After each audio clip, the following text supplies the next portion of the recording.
Day 17, I think. Yeah, Day 17. Yeah. Day 17.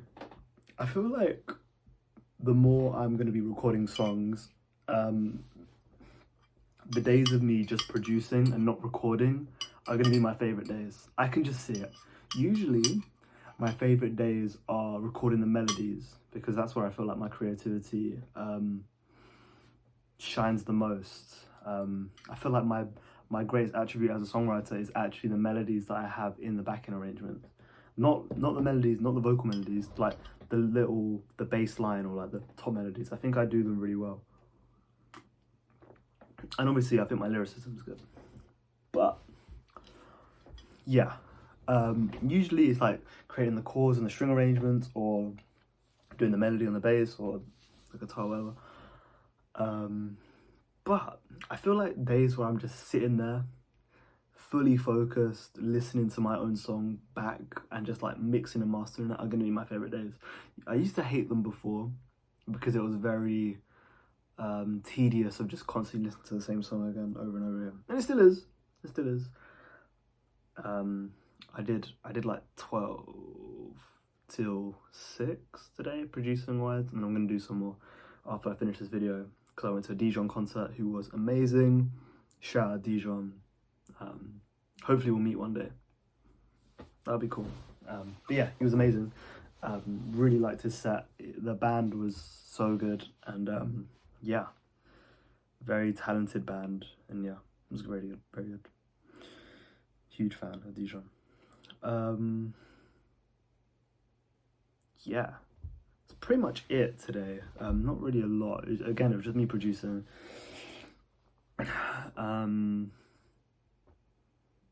Yeah.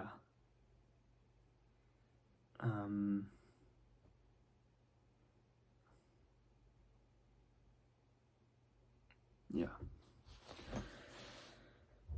What else was I gonna say? I was gonna talk about something the other day. Did I talk about the showcase I went to? I don't think I did.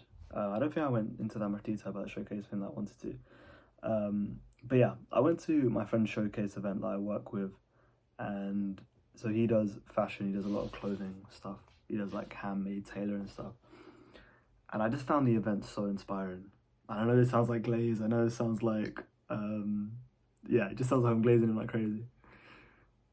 And if he ever sees this, he's probably gonna say it's glaze. But it is very inspiring. I feel like there is such power in community, building community and building a sense of togetherness in whatever craft or art you have. Yeah, I think there's just something about it. Like, he really created an account from scratch, and he was able to generate enough people to come to a showcase event and to show his work and do these presentations and do these workshops and, you know, show off his collection, which I think is just crazy. I think it is just crazy how passion and like, you know, just passion, grit, you know, can lead to anything. You know, that desire to create and that desire to share with the world, and it can build, you know, showcases in you know, your city where you're from. I thought it was incredible just seeing everyone there so passionate about I was just about to say music, but it's so passionate about fashion and so passionate about creating stuff from nothing. It was just it's incredible. Like, I do have a lot of, you know, love for fashion, and I think it's very, I wouldn't say I'm the most passionate about it. I appreciate it a lot. I wouldn't say I'm the most passionate about actually doing it, because I just don't think I'm that type of person to be able to create like these things you can hold in your hand and wear, and like the measurements. I just don't think I wouldn't mind designing them. I think like prints and stuff like that, but actually like creating it yourself, like cutting out jeans and like stuff like that is just crazy to me. And I just like sewing and stuff, like my mum does that. And I just think it's just, yeah, it is really cool. And the fact that people are like, yeah, the fact that people can do that is just insane to me. But yeah, I just think socializing in terms of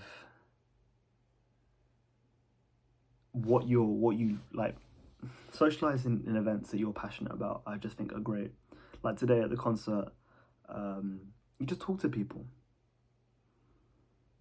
and you know, especially at concerts, people have the same interests as you. They listen to the same music as you. There's already a common interest in that. It's like at the showcase. The common interest is the arts and like the people that are there know of, you know, the person running the showcase. His name is Rids POV. It's on Instagram. He's on Instagram and TikTok. He's on everything. You know, they all know the content that Rids has, you know, made. So there is that common interest. I think there is such an amazing thing about going to these events and go. You know, it doesn't have to be showcasing. It can be like concerts, like I mentioned today. Like I spoke to people, and you know, you're more than. It's very common. Like it's very. You know, it's quite probable that you're gonna get along with them, because again, you're both there for the same reason, so you already have that commonality in that sense. So yeah, I think people should do that more. I really think I think in a day of, I don't want to sound like an unk, but in like the social media, it does feel like this is probably the most disconnected people are, in terms of, you know, it's like, it's such a paradox, because in the most connected world ever, people are the least connected, which is really interesting. It's like another thing, like paradox of choice. If you have 100 things to choose from, you're less likely, like, you're more likely to be confused about what to choose. Yeah, I just think in these events where people are there for the same reason you are, I think it's just a very cool thing. And that's why I think the showcase was amazing. I just think it was like a statement, I'd say. It was like, I can do this, like Rids can really do that. I just think it's cool. And I think in any type of art, I think building that type of community is the most powerful thing you got. Building that fan base, building whatever sense of unity, like this collective is great. I think art has a special affinity to, you know, community.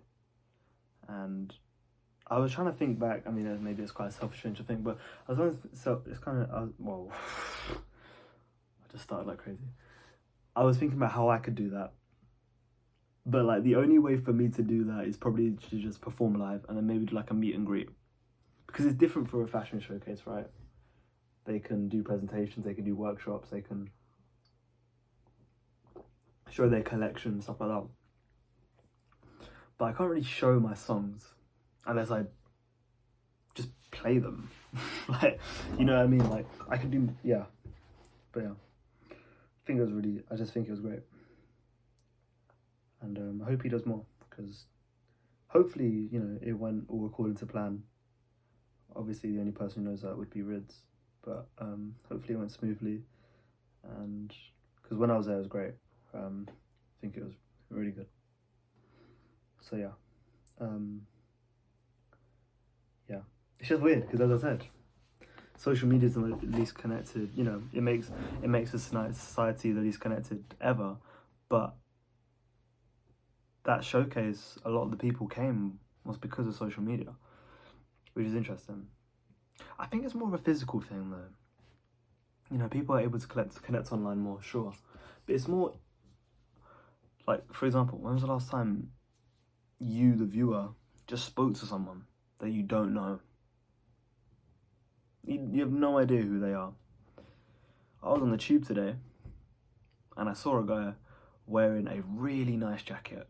Brown, it's like a brown, cream, blue, three-piece, like three-tone colorway jacket, like a puffer thing. And it was so nice, and I really wanted to ask him, where'd you get it from? But I just didn't.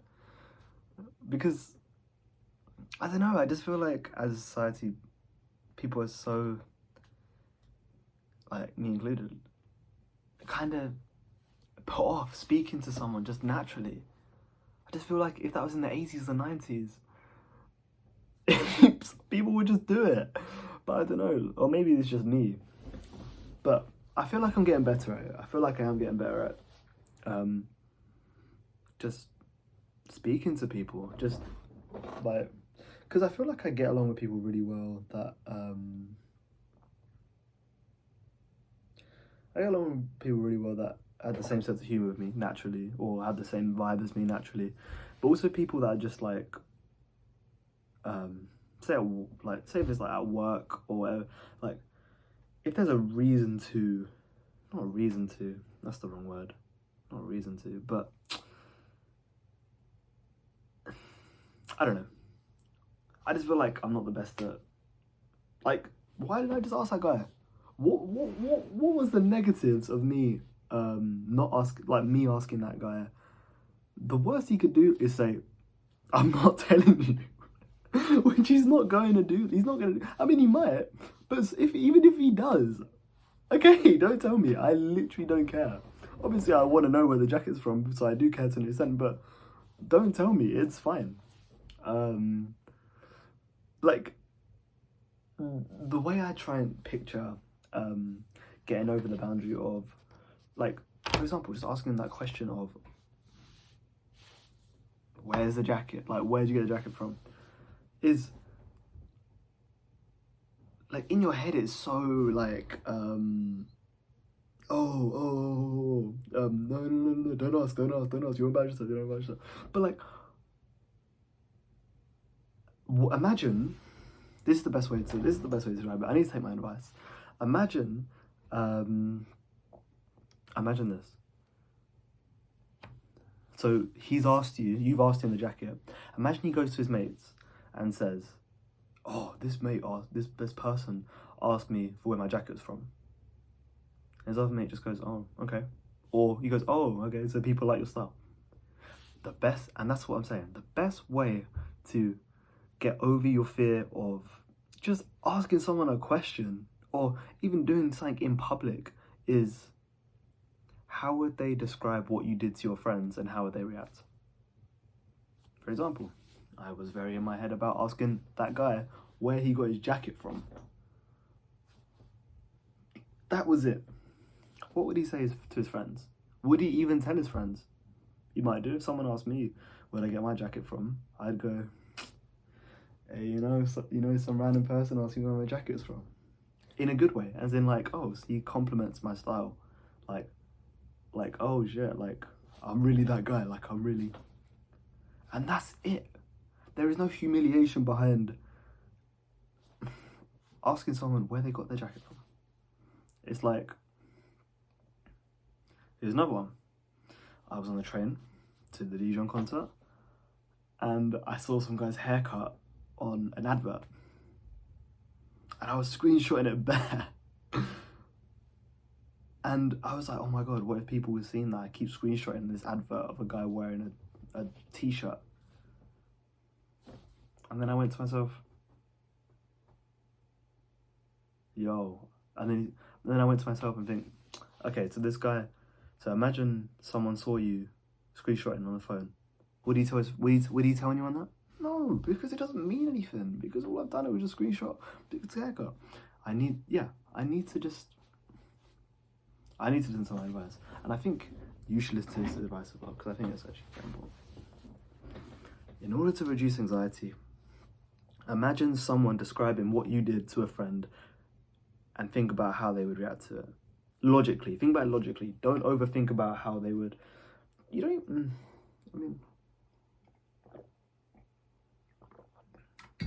Yeah, I think that's the best way to do it. But yeah. Bring back speaking to people.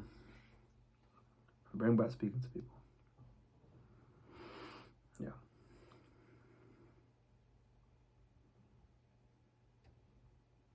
Yeah. So I did that today at a Dijon concert, and we got along well because, what do you know? We both listen to the same music. There's already a commonality, so it's more probable for you to get along with them. So yeah, and it's cool. It's cool speaking to new people. It's cool, you know. But yeah. Anyways, that is it for today. More producing and more mixing and mastering the new song tomorrow. I might do some backing vocals. As I said, I'm gonna do some producing now. I'll probably do it till about 2, half 2, and get some sleep, and then assess if I need some backing vocals. Because recently I have been doing a lot of backing vocals in my songs. I think it kind of suits my voice. I think my voice is quite good for backing vocals. And it just kind of fits the whole genre vibe. I've been listening to a lot of the music I listen to. Oh, that's weird. Yeah, I've been listening to a lot of Rex, Lizzie McAlpine, and you don't realise how much backing vocals play an important role. So I was like, you know, if there's a way for me, if I think there's a good way for me to put some backing vocals in, I will, but I'm not going to stress over it, because I think it sounds amazing as it is. So yeah, the song will probably come out like mid-February. I'm not going to wait too much. I'm not going to change my release schedule.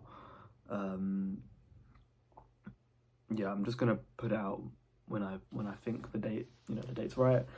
And yeah, my plan was like mid-February, so I'm not gonna change that. So yeah.